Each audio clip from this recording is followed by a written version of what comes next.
Hello, hello, hello, hello, hello. It's good to see you. Say hello.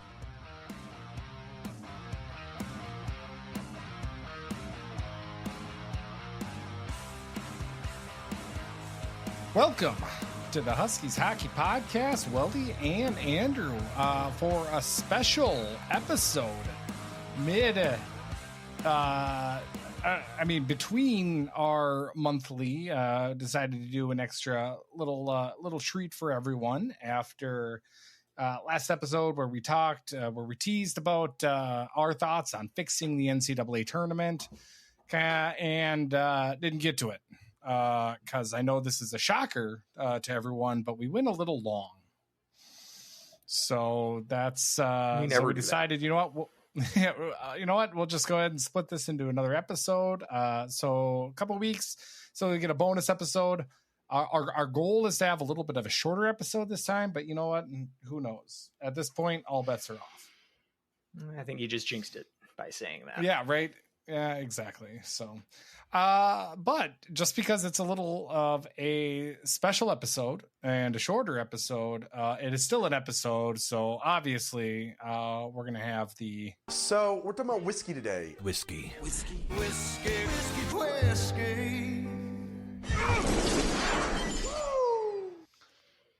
That's just and on time today. No delay in the whiskey today.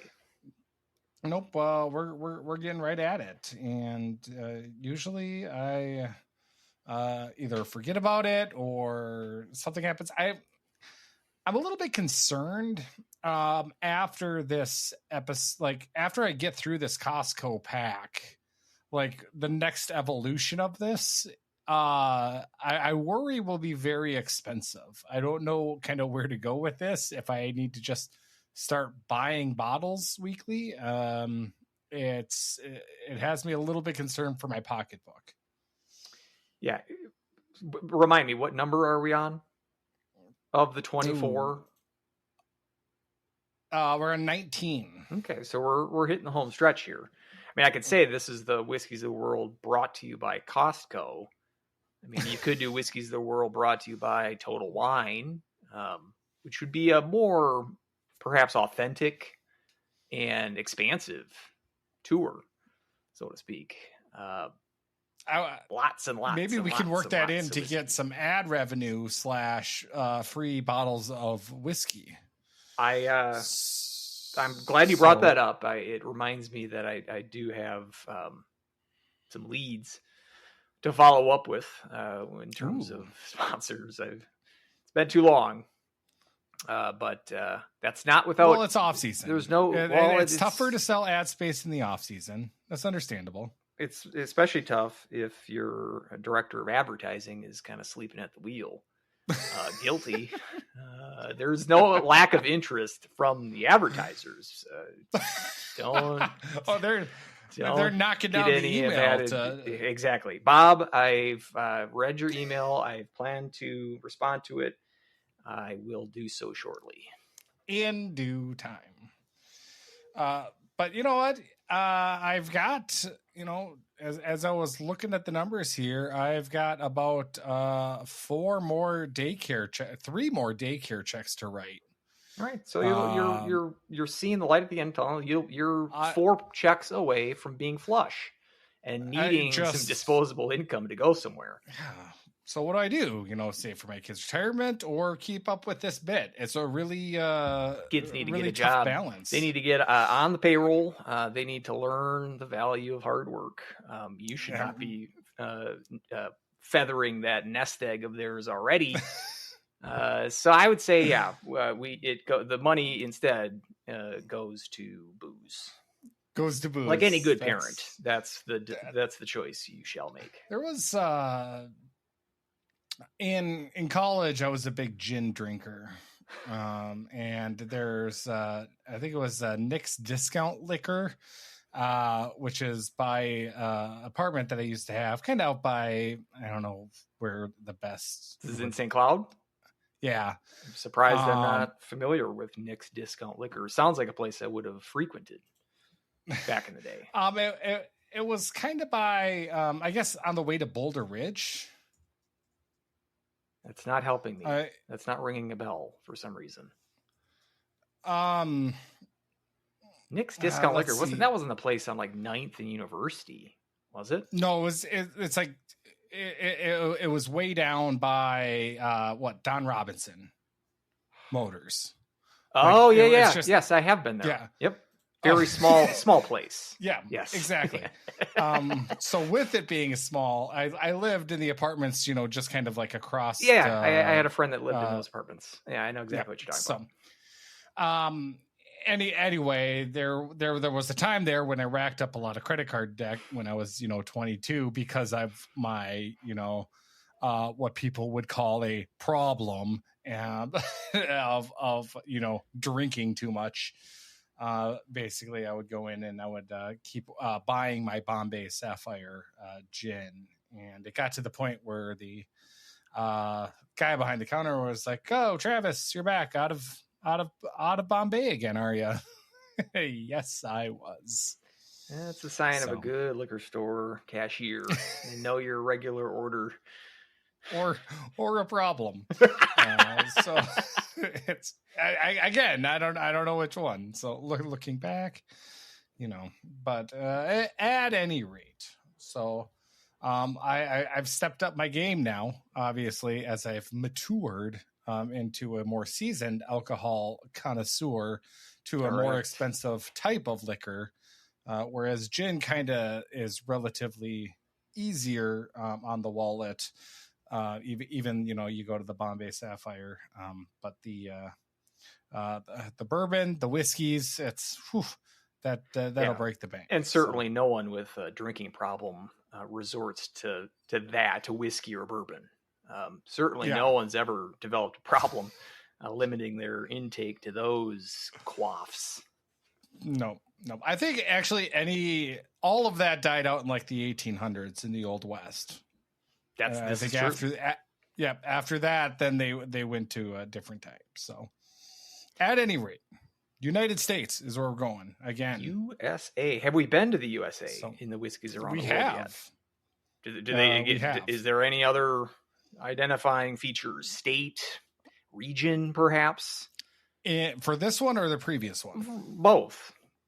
The previous one was Colorado. Okay, I think I remember that. So what's this one? Yep. This one's Kentucky. That's what I was going to guess. This one is Green River, which I do have to have a caveat. I have had Green River. I have not had this type of Green River. So they actually do specify the brand or the distiller of these whiskeys around the world. Oh yeah, because as I meant, I've thrown quite a lot of skepticism on the authenticity of this Costco pack.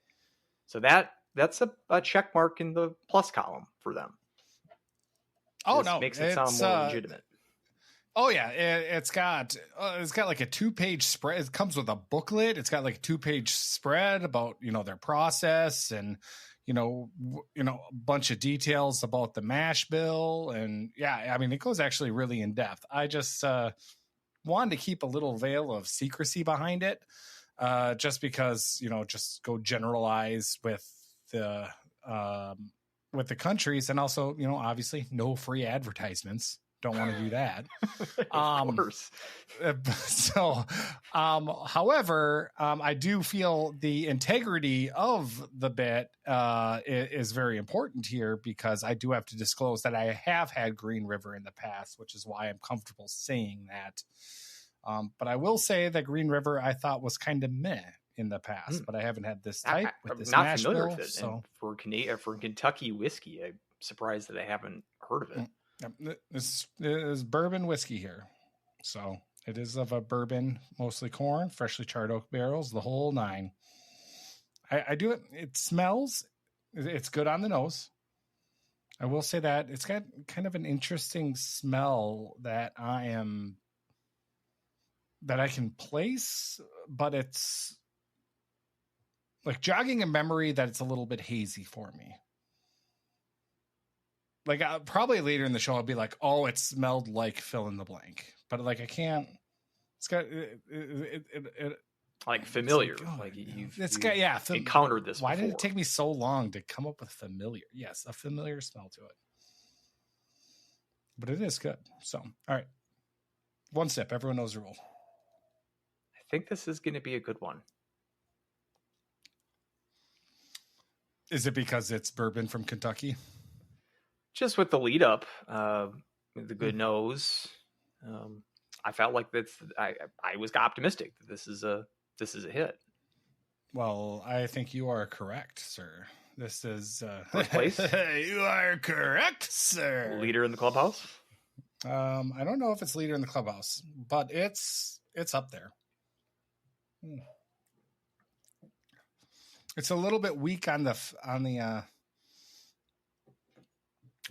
end, but it's got a good mid and a good finish. Stays with you. It's got a nice aftertaste.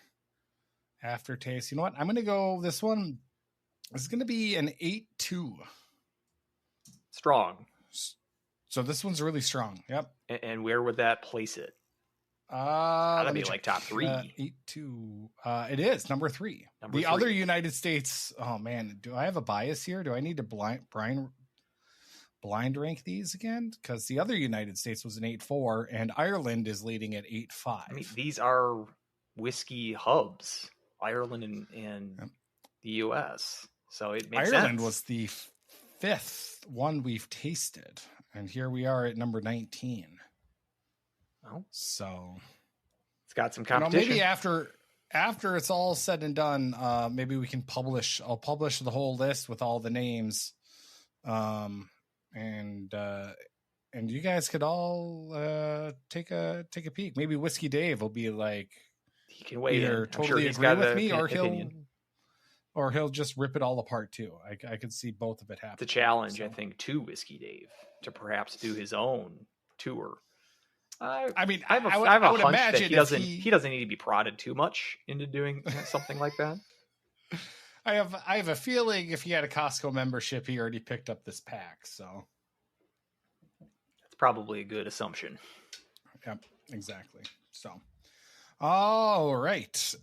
So what do you say we fix NCAA tournament format? So we've both done some brainstorming over the last few months, for me at least, on and off. It's a topic that comes up a lot, and it's sort of it's reemerged as a topic with guys like David Carls, you mentioned last show. It's sort of become the main cheerleader of let's go back to campus. And so the topic has been a constant one, but there's a particular revival of the topic these days. And because we're in the last couple of years of the set in stone, we're definitely doing the current format until 2028. But beyond that, it's wide open. And do you think it's there's actual more of a groundswell between some of the coaches, or do you feel it's just like they're just louder now, and we have Carl, a predominantly outspoken critic, more at the forefront saying it? They're probably a little bit of both. I do think there's always been a faction. It seems to be sectional, whereas the East in general likes the current format, and the Western coaches are usually the ones that complain and are cheerleading to go back on campus. A lot of that could stem from the fact that usually you got 2 regionals out East every year, which means bus rides for 90% of the Eastern teams, where teams like Denver, for instance, often get moved out West come tournament time, have to jump on a plane.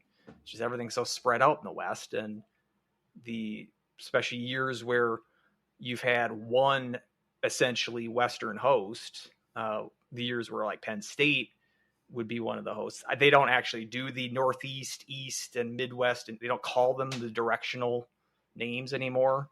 But there's been several of these ones where Allentown's involved, where they've got 3 basically in East Coast teams and then 1 in the West. And if you're not the host school or close to it in the West, you're going to have to jump on a plane to go to these regionals. So that sort of complaining has been going on for 20 years, more than that probably, from the Western coaches. And it does seem too, we're going to be getting into our suggestions, which range from somewhat plausible to zany and will never happen, but still fun. We'll get into those. Maybe we can start by just, because I do think there will be a change. The other reason that I think the topic has been broached is because it's been asked of the current NCAA Tournament committee in their Frozen Four kind of press conference, state of the sport kind of thing. I know that McMahon reported on this, and the current chair, which is this Tim Troville, assistant AD at Harvard, he was asked sort of the future of the regionals. And he put it on record that they are seriously considering going back to allowing campus sites to place bids. So it wouldn't be going back to campus host sites in the sense that Carl wants, which would be just dictated by the top 8 of pairwise would host first round matchups.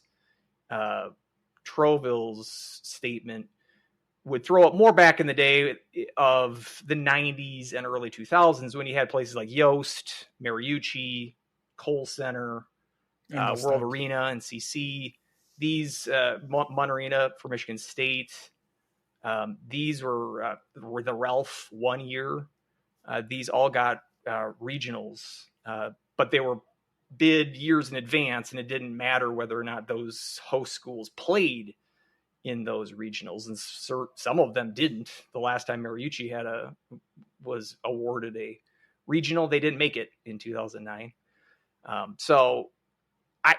Because that's what the head of the committee is putting on record, saying that that's what they're going to consider, that's probably what they're going to do, which I think is a half measure. Maybe we can get more into that, but so I don't think this is just a hypothetical topic. I do think that there will be some altering of the current format as we know it currently. How much they change it is obviously up to speculation, and I don't think they're going to completely blow it up. They're not going to take our suggestions, and I would be even surprised if starting in 2029, when that's the first year where we don't currently have a format in place, we don't have regional hosts set up. So that's the earliest any sort of wholesale change could take place. But I don't think that they would go to like the Carl idea, which I would probably put as the next likeliest scenario other than enabling campus sites to place bids. I think we're still a ways away from that, maybe 10 years. But I do think they are going to tweak it a little bit. It won't be enough. We still won't like it, I don't think. But who knows? It's still 3+ years until that time comes when they need to actually settle on a format and announce a new round of what regionals are going to look like. What do you think? Do you have any hope that the current system is going to maintain beyond 2028? Do you see any changes? Definitely. Like, are you confident that there's going to be some sort of change? And if so, what change do you see happening? I would love to say yes, but it feels, I don't know, every time I get like that question is posed, it's always kind of a non-answer, and it's always this kind of tap dance of, well, this is what the format is for the next X amount of years. We've got these sites planned out. They always feel like, well, our hands are tied right now, and they're not going to like hold themselves to an answer. The reporters aren't also going to be like, well, what, is your take on it or anything along those lines. So it's, I don't know. It feels like the small schools will need, like I feel like they feel like this is the best opportunity for them to advance. So they would want to keep the status quo. The East would want to keep the status quo. So it's going to be the West and those teams that are going to kind of be a little bit more of, trying to do what they can to, make the change. So to change it might be a little bit tough. The only way I can really see that happening is that if there are more schools in the West trying to compete to get some more, like if there's a weird time when we have 3 regionals, like if we have a Loveland, a Grand Forks, or I'm sorry, a Fargo and a Sioux Falls, and then only one in that will never Allentown. Happen. That'll never happen. But if there is some kind of instance where that is like, if there's enough money that it gets thrown at that would cause a change. But even then, I feel like you said, that's just not going to happen. So I don't know. I'm less optimistic. I'm happy more people are talking about it. And I'm happy that we have somebody kind of on the forefront saying, hey, this isn't good for our sport, because it is a talking point every year, how dismal the attendance is, how lackluster the atmosphere is, and just how boring that makes for a product on TV when it should be the biggest game of the year up until that point. Yeah, so let's maybe get into some weird and wacky ideas. We've been on record for many years, both of us, not big fans of the current setup. That should go without saying. Perhaps I should have started the segment by saying that before speculating what the committee might actually do here in the next couple of years, but not big fans of it. You can go back to any number of our podcasts to hear various rants. Attendance has always been an issue. You get the occasional problems of host schools as lower seeds hosting higher seeds. We had that this year with Penn State Regional hosting that in Allentown as a 4 seed. That seems to be an issue. Providence, Providence, I've been doing a fair amount of research on this. Technically, they were not hosts of those regionals. They get Brown to host those, who's the other school that's located in Providence. So technically, you can't say that they were the host of those Providence regionals when they were the 4 seed and made it to the Frozen Four. Either better or worse, depending. It's kind of like Worcester, which is the regional host that has hosted the most regionals since the setup started in 1992. In recent years, it's always been Holy Cross that is the technical host of the Worcester Regional, even though any number of the Boston school, BC or BU, who's ever the big Boston school that's in that regional is the de facto host in terms of the fan presence in the stadium. So yeah, there are some sneakiness going on with getting which school to be the technical host of these regionals. But yeah, going on since 92, which was the first year of regional neutral site, or I think maybe the better term should be predetermined site regionals, because like I mentioned, there have been campus sites that have hosted these regionals over the years. And there are quote unquote neutral sites like Allentown, which yes, it's 3 hours away from Penn State's campus, but from a fan atmosphere standpoint, very partisan Penn State crowd. Whenever Penn State plays in those regionals that they've hosted in Allentown, can you really call that a neutral site? Perhaps part of the issue is semantic in that regard, but it's been, like I said, since 92. So we're going on 35 years of this current format. Started with 12-team format, 2 6-team regionals. That was through 2002. So the first 10, 11 tournaments in the quote unquote neutral site era were 2 regionals with 1 West and 1 East host.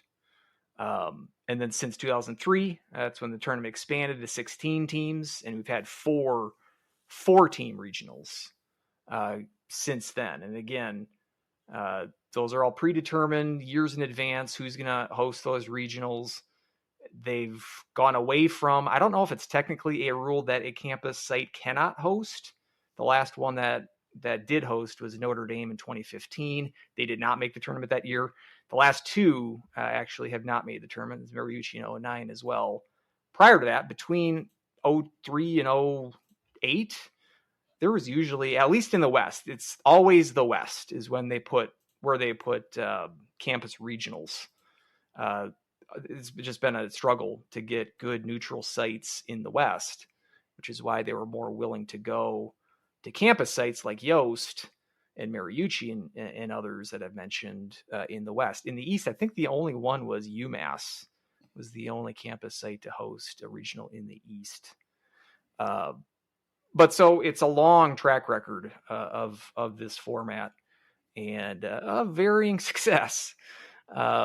So what would you do? Maybe we'll bounce back. Like you give me one of your ideas, I'll give you one of mine, and we can kind of flip flop going back and forth. I set the table as far as what we've currently got, the 4-team neutral / predetermined sites, four of them a year.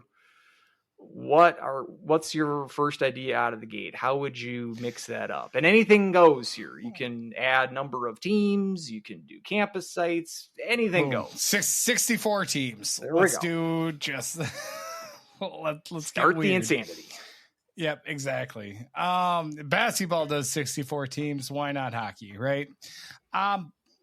You know, as we're talking about the current setup, and again, you know, you're talking about how, you know, Providence. Well, technically Brown, could be the host there. And that's why it's a little bit of talking on both sides of the mouth when we're talking about these, as you say, quote unquote, neutral sites, and how they in the committee will put in attendance as a factor as well to get, so therefore you're thinking of moving around teams, especially, we've seen it as the 3 seed, albeit they've stuck a little bit more to bracket integrity over recent years. But we have seen it where they've had the 3 seed and they move the regionals out a little bit closer. And again, that's where, attendance could be a factor. And then you're giving a lower team, more of a boost than arguably they should be, just because of the luck of the draw. So, so already I think they're talking out of both sides of their mouth, which is why I'd like to just totally fix this whole thing. I remember, I believe it was on the first iteration of our podcast when we were talking about this very issue, is that I was a little bit more on the pro side of keep it neutral, but we just need to make changes before we ditch this altogether. And I've got kind of a couple of broad strokes things that I would like to at least try, because I do feel like neutral sites would be the best if we had the attendance to actually fill it out. But, just looking at it, have we ever really had the attendance unless it was literally a home arena or a home, site? I've got numbers. If you want any numbers, Ooh. I have gone through the entire regional history and got You've got attendance numbers. like as attendance numbers? Yes. Ooh, you've got, so like when this all started this out. This will be a cloud coverage article. I haven't written it yet, but I'm happy to give you some nuggets. I'll tell you this. The first 2 years, 92, 93, the first 2 West regionals, I think I teased this on the last show. They were both hosted at Joe Louis Arena in Detroit, where the Red Wings play, a 20,000 seat NHL barn. Just go swinging for the fences right off the bat and swing and miss. I've got my spreadsheet here. Give me a second. Was it more or less than the Big Ten tournament? From a reported attendance versus an in butts and seats, it's debatable, actually. Oof. So the average attendance. So it's just. Average attendance in 92 was 5,016, which was 26% capacity. In 93, it was 4912, so it was even worse. That was for all 4 games in that regional combined, the average between all 4 games. And so you had Michigan play in both of those years, and you had Michigan State also play in 92. They didn't make the tournament in 93. So you'd think that the 2 biggest ticket teams made it there and still had that pathetic of a performance. The best thing in 93, the 3-6 matchup was Wisconsin versus Miami. The reported attendance was somewhere in the 2,000 to 3,000 range, but an article that I came across, and I'll share this in the article that I end up writing about this, but there was a reporter, Duluth and Brown, speak of the devil, also played in that regional that year. It might have been the Duluth writer, but said that it wasn't even close to that pathetic reported figure. And I think the article worded it like, a writer, if they had enough time, could have actually counted by hand the number of people there. Well, someone actually did. And so someone actually did a head count, and they reported like 500 people were in the stands for what? Again, the second Western Regional in 1993. Oh my gosh! So we've had 30 some years of this being just bad. And I mean, Woden in the West, trumpeting it. in the West in particular, Sure. The Eastern regionals have been better. Worcester, like I said, and Albany are the two most frequent hosts out East. And Worcester in the 90s and early 2000s was pretty consistent in terms of good attendance. And same goes with Albany. Albany had hosted Frozen Fours as well. Their attendance in the East was better. But they've quickly figured out, well, we've got to enable campus hosts in the West because we can't have this Detroit disaster. They didn't go to an NHL arena for 15 years. After that, they actually went to Denver in 2008. Was the next NHL arena, and then the XL had it several times after that. I was going to say the XL because I was there for that. I think they were just a couple of those. They were overestimating the popularity of a neutral site regional when they decided to put in Joe Louis. Just a bad mistake. But then 94, they go to East Lansing, Michigan State, Monterita gets it in 94. They get two of them in the 90s, Dane Coliseum and Madison. They get it in 95. They almost go entirely on campus sites for the next 10 years. Dane gets it twice. The first year, 95, is really good because Wisconsin's there. In 99, they missed the tournament, and the attendance is a dud. There was actually a game I was watching, CC versus St. Lawrence from the 99 tournament at Dane Coliseum. You can see all the empty seats there if you want. They're clear as day if you want to see it. And then Yost gets 3 regionals in the late 90s and early 2000s. I don't think they lost a game. Michigan, I don't think lost any of those games, and they're usually the lower seed in those regionals that Yost hosted. Mariucci had a couple. Mariucci, I mean, the Gophers didn't make it in 2000.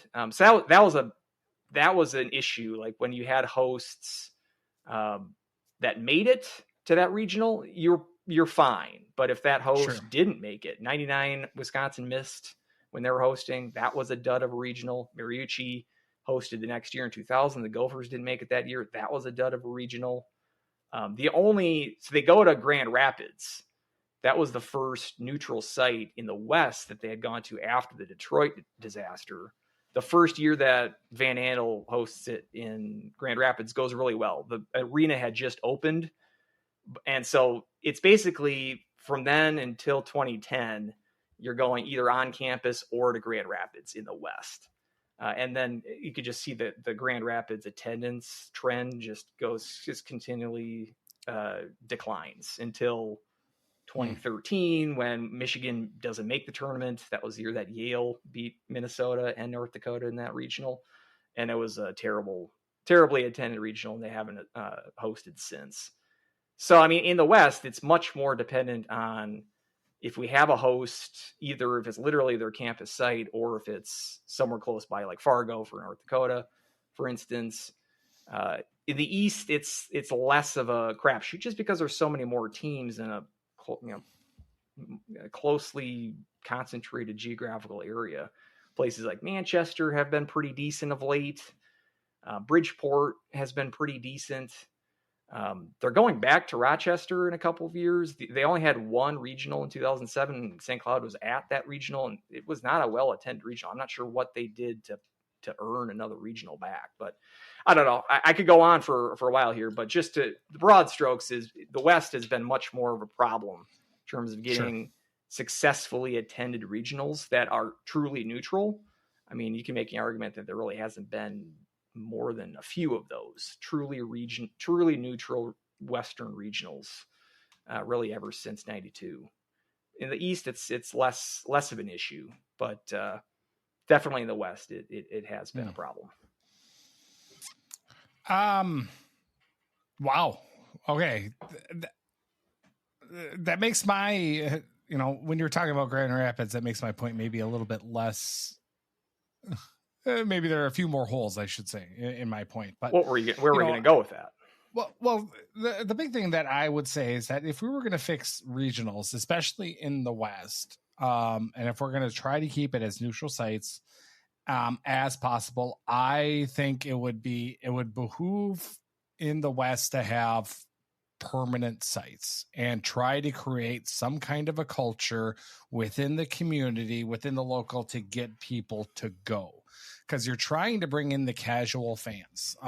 And hockey notoriously has not been a casual fan type of sport. I mean, even in the NHL, I think the NHL has this problem, and part of that goes into the fact that they're playing hockey in June.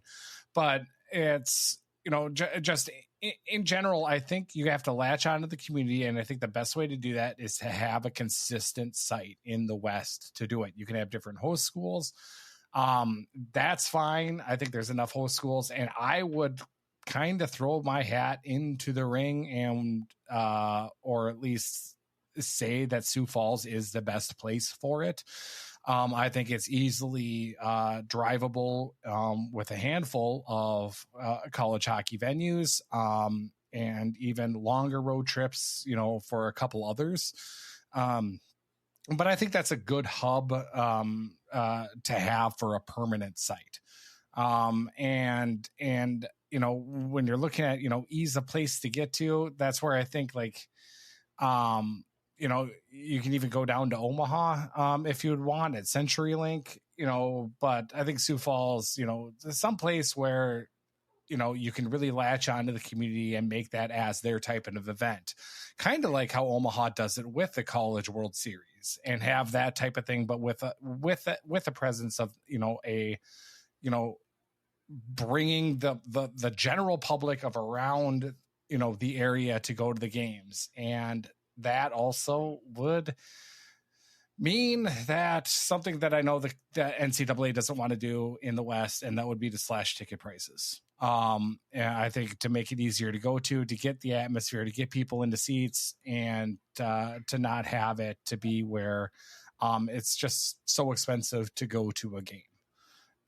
So I think permanent sites in either AHL or USHL arenas, there's plenty that you could pick from, really within the area, whether it is, somewhere, in Iowa, or, just kind of around the Midwest. I think that would be a good place to kind of go through. That's driving distance with a handful of teams, because that's what you get, obviously, in the East, is you get driving distance for a lot of teams. One thing I think should be a non-negotiable, and I can't believe it's not, but it's just, if you're going to host a hockey arena or a hockey game, have it in a hockey arena that has hockey year round. And to have these issues pop up with ice conditions, and then have, ESPN interview the people who make the ice at a sporting event. I mean, this is the same GD organization that had the Frozen Four at Ford Field. I mean, it just doesn't make any sense why you're putting some of the biggest games in places where they don't have hockey year round. It doesn't make any sense. So, I would say those two are just kind of non-negotiable. I think, first off, you got to have a permanent site to get people there, to get a community there, to get a culture there so people can go, and also have it where people normally have hockey. I think if you're going to do neutral sites, that's where you have to go with it. I think floating around and kind of bidding on that process, I don't think is the way to go. Or if it is the way to go, maybe have one permanent and one kind of rotating site. I just feel like you have to get the local community involved, and not have it, if it's in, Loveland, Colorado, just you hope Denver or CC makes it, because then you're getting just to these dead areas, and it just doesn't work. These are good ideas. Let me explore this a little bit further. So you mentioned, you kept using the word permanent. I mean, we're not talking about like all time. Like, what would it be, like 5 years? Like, how long would the commitment be for a Sioux Falls? Let's just use that as the example. Like, how long are we giving them as far as a runway in terms of every year now from this point to X years down the road, you're going to have a regional? I would say, I mean, 5 would be, I think, ideal, because then you would get like enough of a sample of like, just in case a fill in the blank doesn't make it. But more realistically, like a 3-year trial. I think would be good. Because you don't want to be like, all of a sudden, if North Dakota goes on a run, that's going to just skew the numbers, and then it's a big hit. You know, so I would like it to make maybe a little bit longer. But you know, something again where you reach out to the community youth hockey association gets hugely discounted tickets to go to get kids involved, and then they latch on to their USHL team or their, you know, or something along those lines where it can kind of snowball. And in effect, everything I want to do when it comes to this is just grow the game, because right now we aren't, and that's the problem. And it sounds like you're making a concerted effort to go neutral in terms of, you don't want to put this in St. Paul, for instance, or the Twin Cities. Like, you want to put this at a place that there is no, I mean, we've got Augustana in Sioux Falls, but no perennial power's backyard. Let's put it that way. I mean, I would be open to it. Like, I mean, yeah, if we have it in I guess I'll put it this way. Do you have neutrality in mind or growing the game in mind when you're trying to put it into Sioux Falls? Or let's even use like Des Moines, their Wells Fargo Center where the Iowa Wild play. I'm sure maybe a little bit bigger than what you're thinking in terms of, I think it's 15,000 for a seating capacity there. But let's just use that too. There's no college hockey presence in Iowa. Mm-hmm. So is that the goal, or is it more, we don't want to give the Gophers or North Dakota too close of a trip? I mean, yeah, we could definitely do it that way, but then we go into the area of where do you place it, especially in the Twin Cities, because then your only option is ZX, and then you're getting into the same issue of where we're at, where they have a regionals there in the past, and then not only that, but like, the reason why I think not even just perennial powers, really any college hockey team, is that you get to a point where if that team doesn't make it, then it's a big attendance suffrage.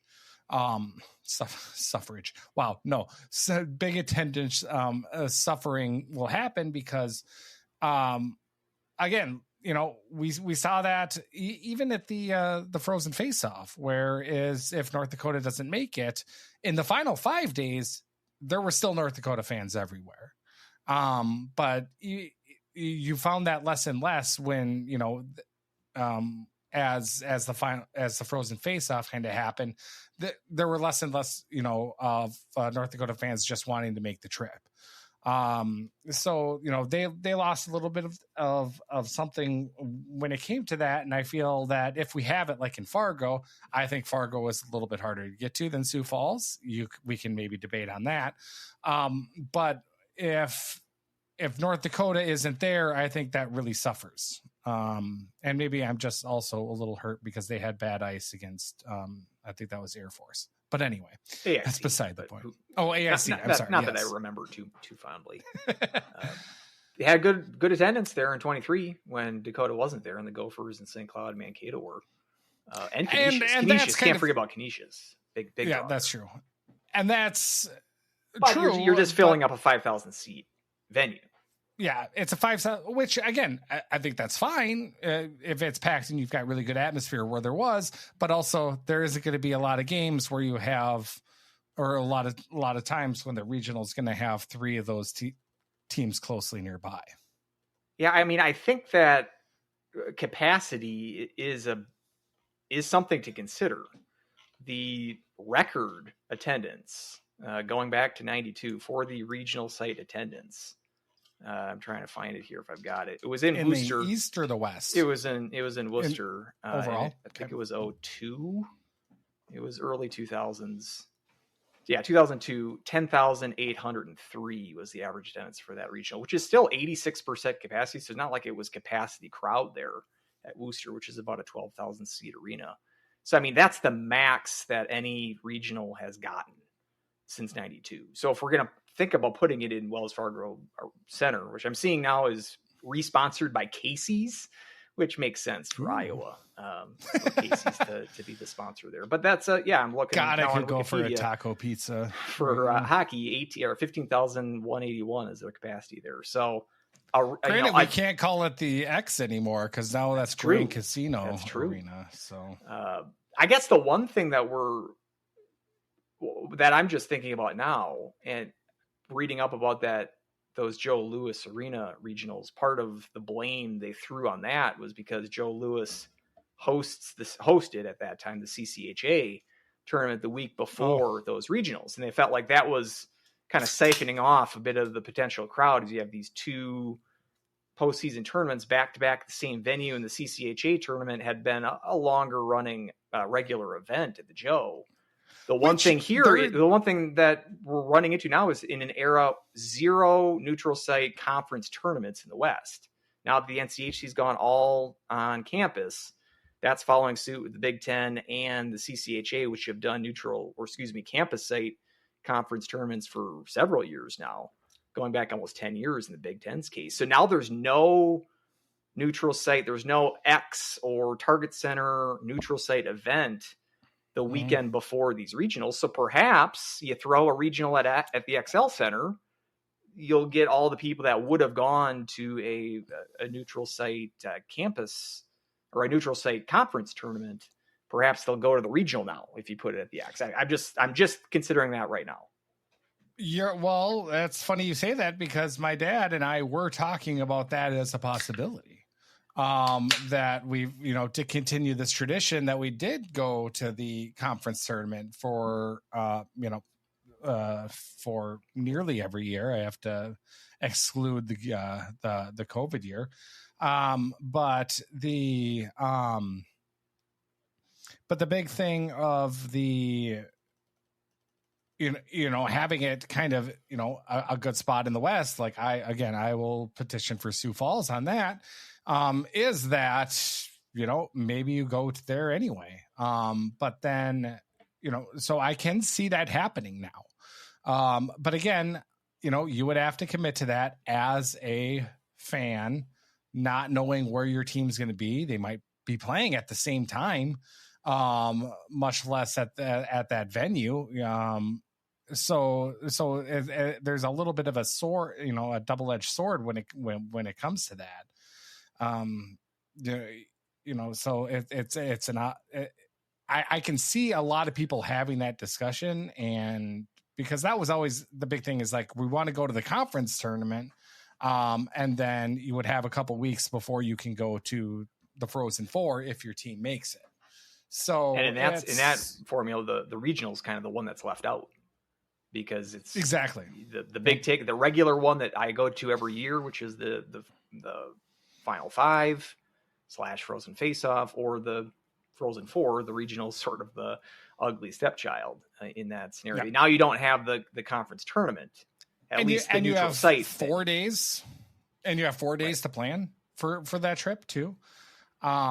Now I would love to go again with my dad and continue this tradition, some way, shape, or form. But again, there's two options or two problems that I have with that. And one is obviously, if I'm at that game and St. Cloud is playing at the same time against somebody else, I don't want to go to that game. I want to watch the Huskies, and I'm, sure, I can sit on my phone at the game to watch of a game that I'm at as well.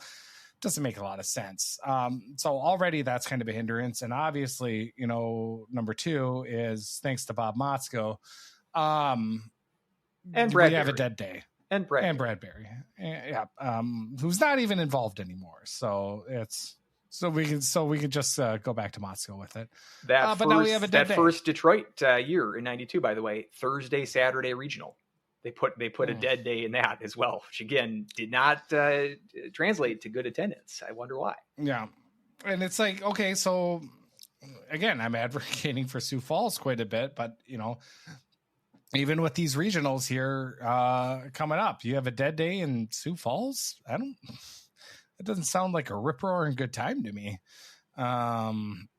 So that's where it's a little bit of a bummer, of a hindrance. So I don't know if we're going to be able to keep that tradition.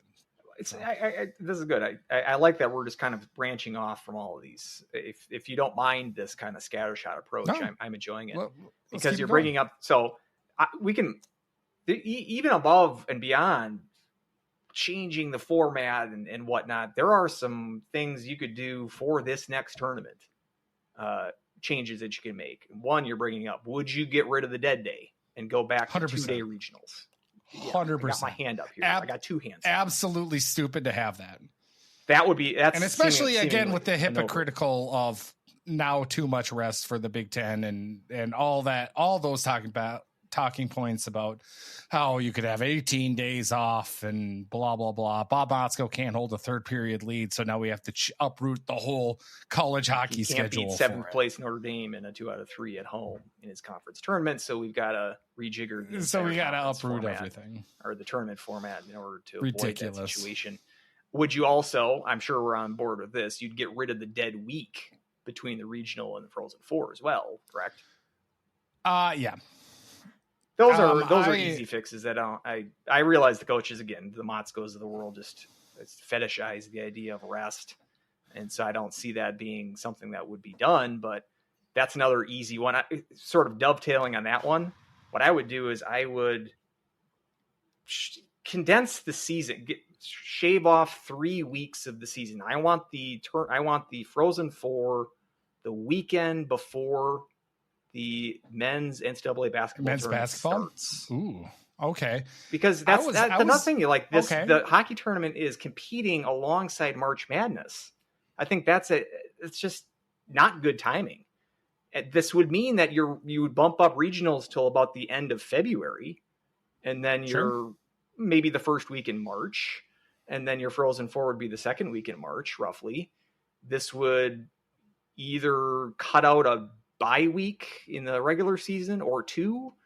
I mean, you can move the season up until the first week in September. You could cut out one of your dead weeks in the Christmas break. Women's hockey starts in 6 weeks. You could play more. You could play, instead of playing one weekend series, you could play 2 Wednesday games. You could play more midweek games as a solution, just to kind of condense the season from a full 6 months to like 5 months and 1 week. Which I still think would be too long of a season. You're only playing 34-game regular season here. But I do think that would be something to consider, is you're putting your marquee event, and it's against March Madness. You look at the TV ratings. You can look at the TV ratings of the women's basketball tournament.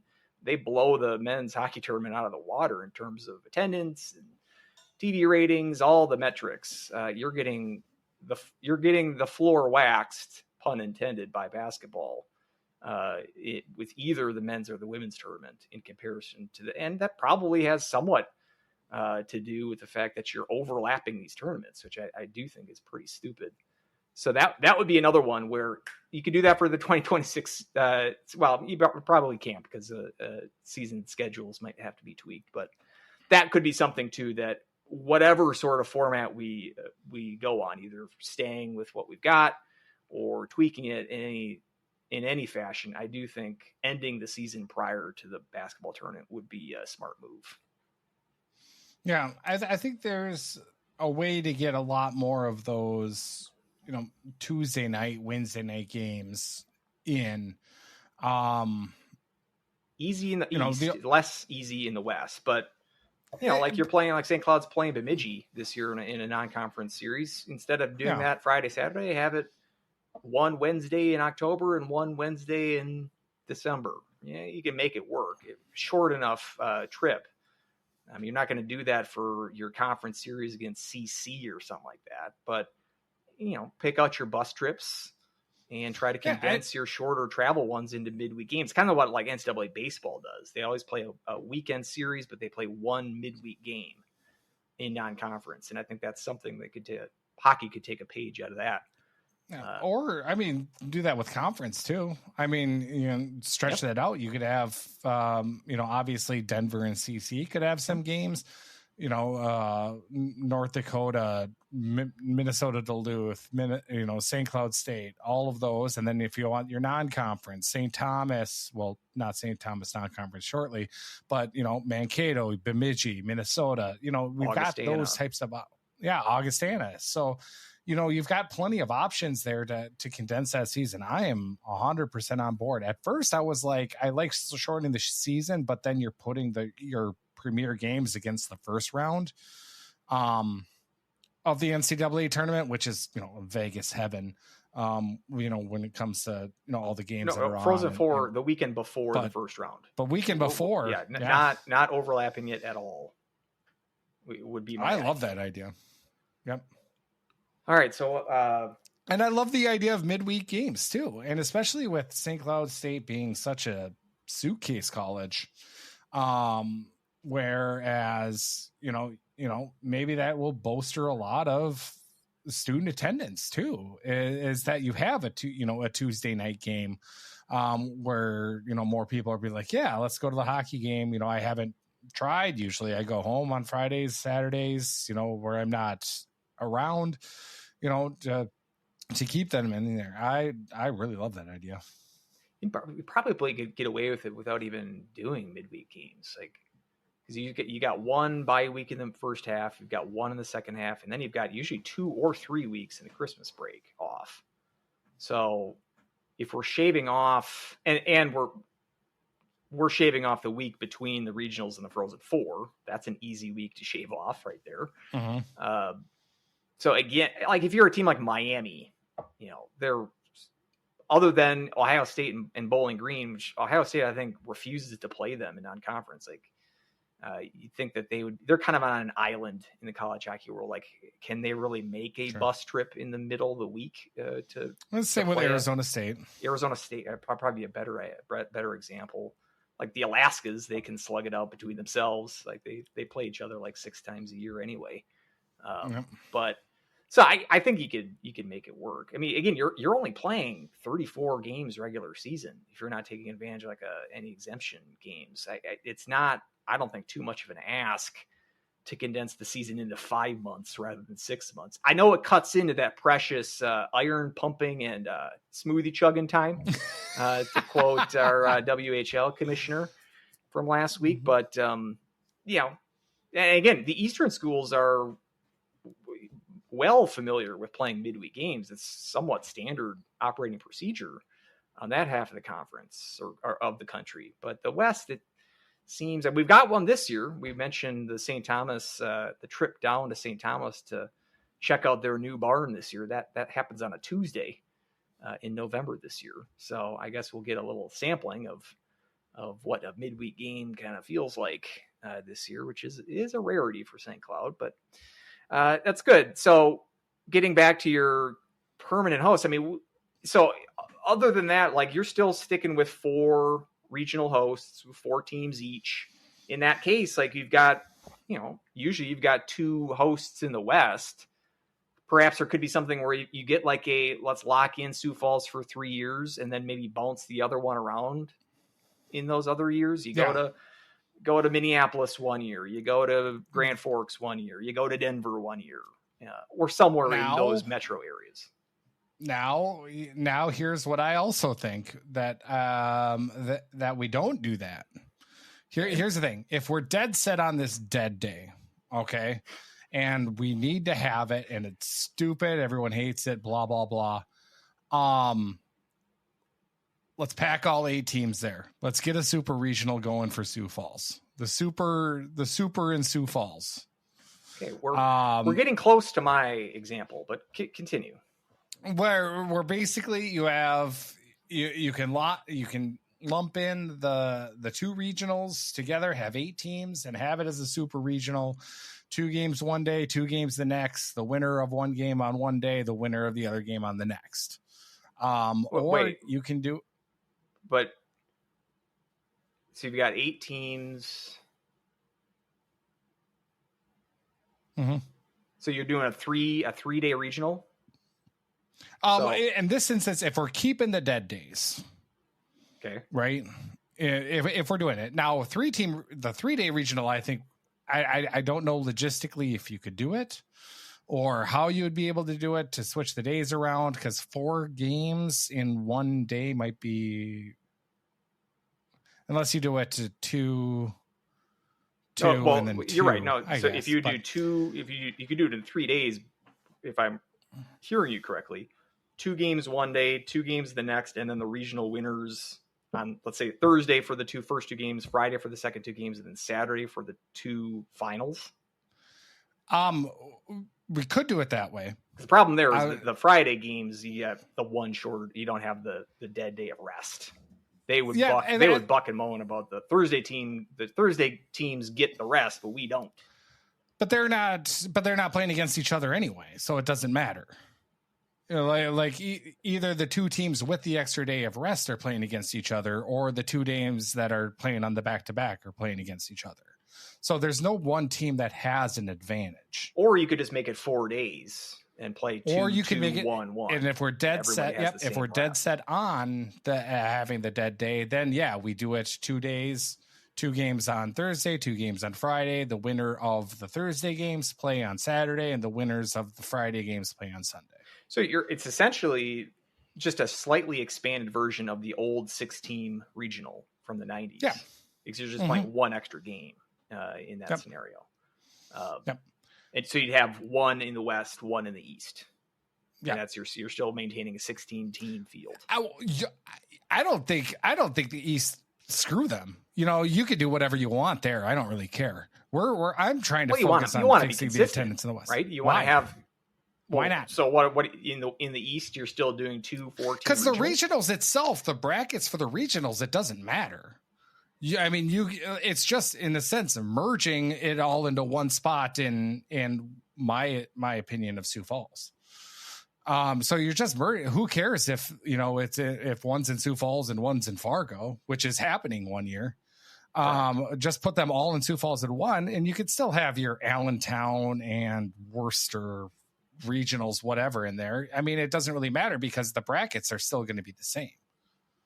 Yeah, I mean, it would almost kind of be like a glowing advertisement for like the West. We need to do things a little bit differently in the West than the East, because the East is less volatile and less unpredictable than the West. They're less susceptible to these issues. So I like that. I like that idea. My main idea goes one step further from that, and I think I brought this up last year. Like 2024, like last season's show.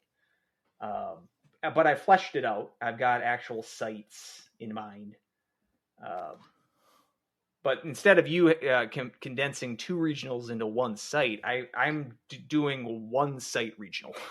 16 teams in one. 16 teams go down to 1 site. Okay. Going down to 1 site. I love it. I'll title the. Do they have 16 hotels? I think they do, because the title of my idea is Vegas, baby. Ooh, there we go. Going to Vegas. You need to have a major metro area to do this, and Vegas is probably the best in terms of any sort of hotel logistics. Any of those questions, probably no city on the planet that has more hotels per square foot than Las Vegas, Nevada. And they've got multiple sites, multiple arenas, because you need more than 1 physical arena in this example. You at minimum you need 2. I've got 3 involved, but again, you can get away with 2. So just using, again, if we're gonna think about 4-team regionals, I'm just gonna kind of use this year's regionals just so you can put it in your mind, like how it would play out. So like this year's Fargo regional, that was like the Western Michigan regional. Manchester had BC there as the 1 seed. Allentown had Maine. Toledo had Michigan State as the 1 seed. So just kind of keep that in mind when I'm using these as examples. But the two main venues, we've got Orleans Arena, which is right off the strip. They have hosted hockey in the past. They hosted the Icebreaker last year. Okay. That Omaha one, I don't believe it's a regular hockey venue, so that might be a check against it in your criteria. It was more of a regular. It was like before the Golden Knights were around. They had a minor league team of some repute that was their regular barn there. But they have played hockey there recently. North Dakota and the Gophers played it might have been the Hall of Fame game, I'm going to say in 2018 as well. So they've played college hockey there before. And then I'm also using Lee's Family Forum, which is in Henderson. So it's 10 miles away from the strip. And so it's Henderson, Nevada. It's where Vegas's AHL team plays. Mm-hmm. It's, again, about a 7,000 seat venue. Orleans is about a 10,000 seat venue. So I think those are good capacity levels for regional. Lee's Family Farm in Henderson is a regular hockey venue. It's an AHL facility that hosts a AHL team regularly. Again, I don't like the fact that they're 10 miles apart, but we got to make some trade-offs. So Shuttles. Really anything. And then, so my format here would be basically the same as this current schedule. You'd play on Thursday, you play the two regionals like you normally would. So I'm just using, like say, the Fargo regional, Western Michigan and Mankato, and the Gophers and UMass. They play at Orleans Arena on Thursday. And I'm going with 12 noon Central, or 12 noon local time and 4 p.m. local time, which is 3 and 7 Eastern time for the Orleans regional on Thursday. Okay. I can feel Motzko's blood curdling right now. Also on Thursday, we've got the Manchester regional, which is BC and Bentley, Denver and Providence. They're playing in Henderson. And their games start at 2 and 6 local time, which is 5 p.m. and 9 p.m. Eastern time. So basically, we've got kind of staggered games, but basically from 12 noon / 3 p.m. Eastern through midnight Eastern, we've got games all throughout the day, basically overlapping one another. And then we do the same thing on Friday. We've got the Allentown Regional taking place at Orleans Arena. Again, you can flip-flop these. I'm just using this as an example. Toledo Regional, those teams play in Henderson. And then, so the regional finals, the winners of the Thursday games would play their regional finals on Saturday. Those games would start at 2 p.m. and 6 p.m. local, 5 and 9 Eastern. And then Sunday, the Friday winners would play their regional finals. And I'm using that as 12 and 4. A little bit earlier, but 3 p.m., 7 p.m. Eastern time for those start times. What I'm doing is I'm playing those regional finals at T-Mobile, where the Golden Knights play. Sure.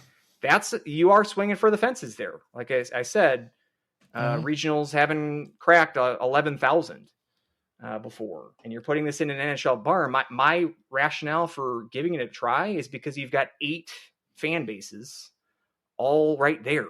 They've already got a hotel for that weekend. You're not just trying to pack in 4 fan bases. You're packing in, 16, but at least you've still got 8 teams that are still eligible or in the running by the time the weekend starts on Saturday and Sunday. So you've got potentially 16 fan bases that are in that area and right on the strip. So again, there's not a ton of metros that you could do this in. You've got at least have to have 2 facilities to pull this off. Dallas, I saw the Dallas area just had the U18s in like Frisco. It was Frisco, Texas, and it was Allen, Texas. But that was a international event. Was it 8 countries? That took place in a 2-facility setup in the Dallas area. Dallas could be a potential site for this, but it needs to be big cities. But there's benefits from going to big cities. They have easy to fly to. lots of infrastructure in terms of hotels.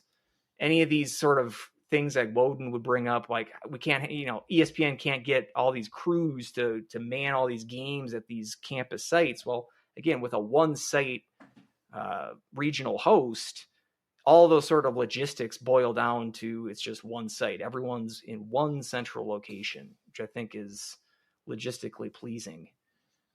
Clearly, there's issue. I mean, it's a regional. It's an NCAA hockey regional. There's no sure bet wherever you put any of these things, but I think it's worth a try because again, this could be something. There would be no guesswork involved. If your team by Christmas, if your team looks like they're going to be a lock to the tournament, you can book your flights then.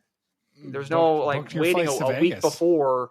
Well, do I have to know if we're going to Manchester? Are we going to Fargo? I don't know what to do. You can plan in advance. You know what the event is. You know what, how many games are going to be playing. Yes, you're not going to be able to go to both the Orleans Arena and the Henderson Arena. You're not going to go to both of those venues, most likely. You can't be at two places at the same time. But everyone can go to those regional finals because there's not going to be any overlap for any of those games. And it's Vegas. People like going to Vegas to begin with. So you have that aspect of it as well. It is a bit of a step up from a place like Sioux Falls. No offense to Sioux Falls, which is lovely, but there's a little bit more cachet to a Vegas type of location. We're talking about travel in the spring break sort of time periods. Sioux Falls is the Vegas of South Dakota, but I think that's still Deadwood. So I think that's still... So I don't think that even fits. I love that idea. And then like you said, have it for a couple of years. Have it for a couple of years there. Try to build that event. And again, this would be another reason that it'd probably be wise to move it off of the basketball tournament, because I'm sure basketball tournament in Vegas in that time period is pretty busy with that. I'm sure it's busy in 365 days a year, but it'd be a good idea. And you might be able to get maybe a little bit more local interest as well. The betting lines, they'll have that there for you. It checks the box of trying to grow the game. I mean, this is a spot that doesn't have a current college team. They are hosting the Frozen Four this year. UNLV did beat Denver. Right? There's been rumors. This might push them over the edge to commit to D1. Exactly. And it also would be truly neutral. Like there would be no team. Yeah. Arizona State would be the closest team currently that's D1. They're a 6-hour drive from Vegas. So there would be no shenanigans of Penn State playing in Allentown or anything like that. It would be truly neutral. And it would be fun. I mean, it would be an event that on paper, at least, it looks appealing. Of course, in practice, these things can be quite different. So I'm not saying that this is the be all and end all, but for the reasons that I've set forth here, I do think it's something. And like you, like as far as four team regionals is probably spreading out your potential customer base too much. With all the other factors of the quick turnaround, you don't know where your team's going until 5 days before the regional. All of these factors, I think, build up and they result in what we've been complaining about for decades, is this current system. Could use a shakeup. I didn't think about this until now, and I'm just kind of curious on your thoughts. If you were to, talking about, moving around and where teams go, I obviously like to put an asterisk on Michigan's totals of national champions because it was East versus West, and 6 of their 9 came from when there were only a couple teams in the West. How would you feel about going back to that now that there's more teams in the West, or more of a, like, your westernmost teams go into this regional and then your eastern teams go into this one, and then your 2 Western and then 2 Eastern face off? How would you feel about something along those lines? Now you might not get the best 4 teams in the tournament, but at the same time, regionals we're not getting that anyway. We're not getting that anyway. Yeah. So, but it might boost your attendance to have, to guarantee that your Western teams at least be in a Western regional. I mean, it kind of that's like what the word regional sort of implies. Like these Right. are teams in that region, but yet we'll have Boston University play in Toledo, Ohio for some reason, with Cornell also there. But and Ohio State, but they don't bring any fans there. So nothing really makes sense in the college hockey world. If you're a fan of logic and good sense and reason, college hockey is not the sport for you. I like that idea. I mean, that's been perhaps above, Gophers and UND. What's the biggest rivalry in college hockey? BU, BC, throw out whatever you want. The biggest rivalry in college hockey is East versus West. I think we can say that. It's been going on for WCHA versus Hubris is actually has been the biggest rivalry. But the NCHC unfortunately died. It sort of branded themselves in opposition to that. They were born of a certain hubris that we've commented on. Like-minded hubris is actually would be on their banner, on their ribbon. But yeah, I mean, this is an age-old debate, East versus West. So I don't mind that idea at all. And if they were to go, researching these early �90s neutral site regionals, that seemingly was part of the thought process. They were going to have 4 teams in, 4 Western teams in the West regional, 4 Eastern teams in the East regional, and then you'd have 2 teams from each half of the country that crisscross. This was supposed to be a big disadvantage to those lower seeds that you had to cross the country. So they've gone away from that in the last 10 or 15 years or so, maybe even longer than that. It doesn't seem like that's top of mind. I mean, whenever we hear about the committee talking about where they put the teams that they did, they're talking about attendance, trying to maximize attendance, or, bracket integrity. These are the 2 main rationales that they will cite. So I've actually thought about that. It's in terms of, can you just cut and dry put it at East and West? There is going to be years where you got 9 Eastern teams and 7 Western teams, or vice versa. So, I mean, either way you split it up, if you're doing 8-team regionals, if you're doing 4-team regionals, the math isn't going to neatly work out, which is probably why they don't. I mean, back then, those Stone Age days when Michigan was racking up all those cheesy titles, I mean, it was just a 4-team tournament back then. Yeah. The Frozen Four, which wasn't called the Frozen Four, but it would just be those 2 teams from the 2 conferences, 2 teams from the WCHA and 2 teams from the ECAC, which would, got to be like 24 teams large until the Hockey East split off from it in the 80s. So it was easier back then because you only had, from a math standpoint, it was easier to field a 4-team conference with 2 from each half of the country. But it's a little bit trickier with the 16-team format. But I don't mind that. I don't mind that idea at all. Yeah. Maybe around that time, if we're, we're on record saying, or, obviously I would like to go to home sites for the atmosphere. And to get the best, I would say a 3-game series, for the first 2 rounds. And then the Frozen Four, I think you kind of keep that as a one and done tournament. I think there's nothing wrong with that format, and there's nothing wrong with where the Frozen Four is. So I think in all of my instances and all of my speculation or hypotheticals, I would keep always the Frozen Four in the same format. Because that seems to be the one that's not the one that works. It works. It's not bleeding out, Yeah. Like there's nothing seeming. I would say not every year we're hitting home runs. Like St. Louis, I don't think was a Grand Slam home run this year. I think 16,000 and change, not a sellout for the Frozen Four, which is a rarity. Buffalo, they're not going to go back to Buffalo anytime soon. I don't think they cracked 14,000 as an average attendance in that 2019 Frozen Four. So Buffalo is probably off the list. Tampa works every time. It's hosted 3 times and it's been a hit 3 times. Minneapolis, St. Paul is going to be if you put it in St. Paul every 5 years or so, it's going to be a sellout. Same with Boston. Yeah, you don't want to put it in Ford Field again. But Detroit, they missed out in the COVID year.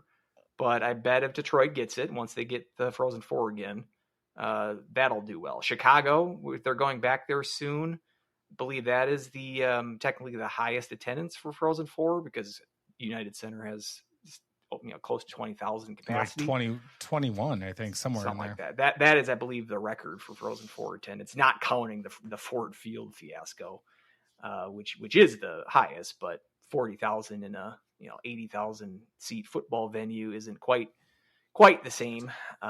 So yeah, in any of my scenarios, I'm not touching the Frozen Four. It's for the most part, it has been the success that we don't need to really touch that.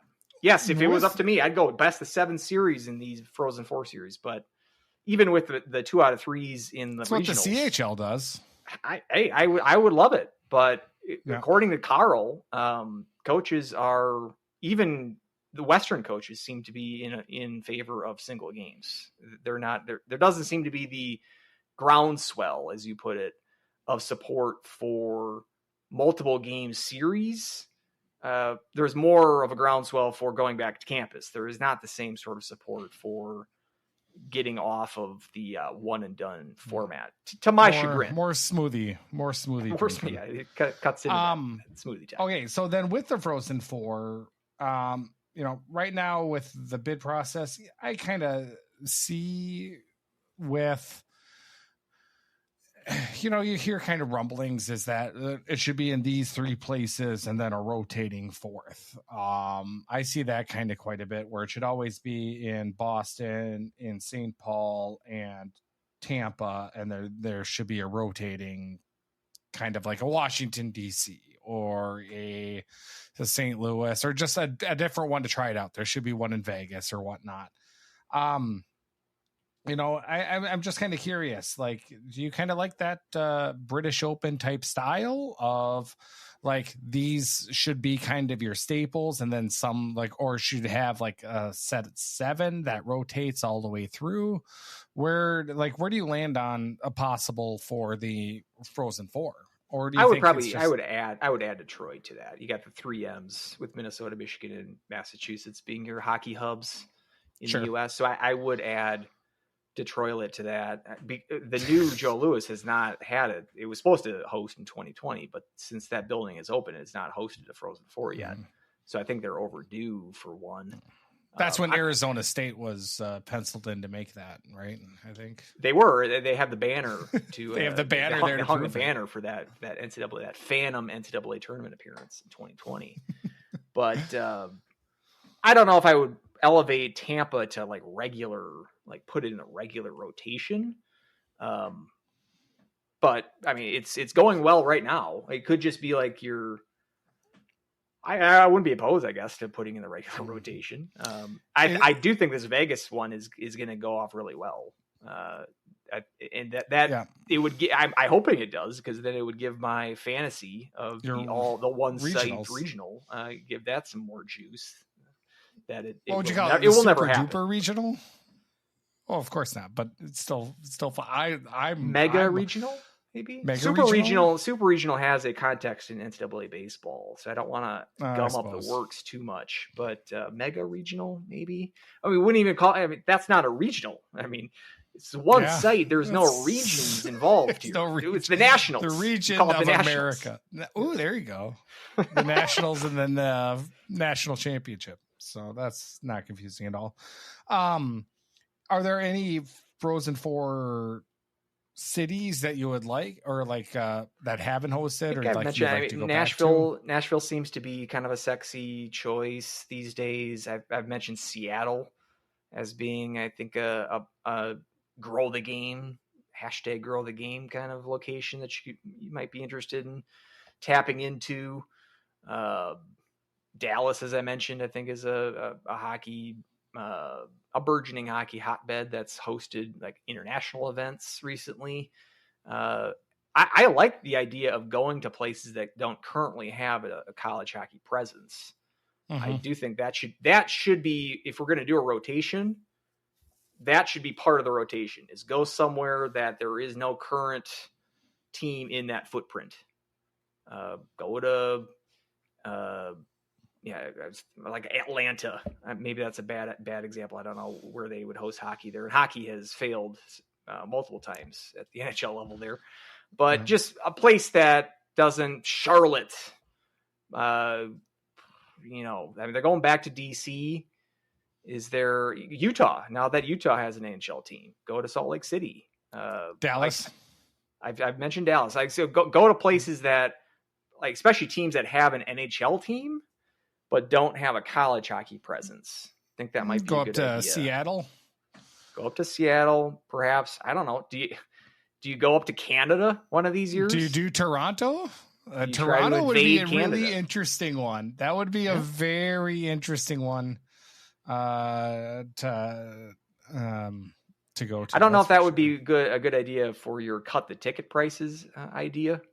It wouldn't. Toronto seems to max out the market there. Vancouver, maybe we could check in with our old buddy. But I mean, now that CHL recruiting is opened, getting a Frozen Four in Toronto is even more of a enticing opportunity. I think it's kind of like a power move, like right, and kind of OHL rub it in their face with all these CHLers going to NCAA schools. Meanwhile, their Memorial Cup is in Medicine Hat or Mississauga, somewhere that they needed to drive on a bus for 12 hours and create that character building experience that's so valuable to CHL level. That's so valuable. So we're pumping smoothies in Toronto in your smoothies in your OHL and lifting iron. Yes. So perfect. Drinking iron right. and lifting and pumping smoothies. I think that's you go. That's how I'm gonna butcher it. I've got one other crazy idea. I've got one other crazy idea. All right, too. you go. So, you go. Okay. I go. Okay. This doesn't really have to do with anything of the format. I say we ditch the pairwise.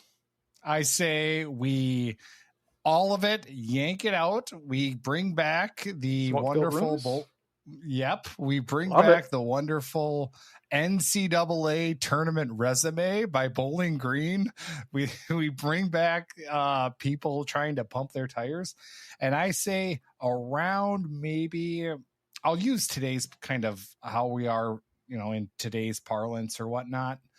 But like I would say, early January, you'll have a committee that ranks like. I would say maybe like the top, 12 teams that are quote unquote, official, like not officially in, but like are considered like in a sense. And then the next, and the list those alphabetically, so you don't know where they're ranked, right? So you've got 12 that are, you think are pretty safe, and then you've got the next 8, maybe 10 that are quote unquote on the bubble.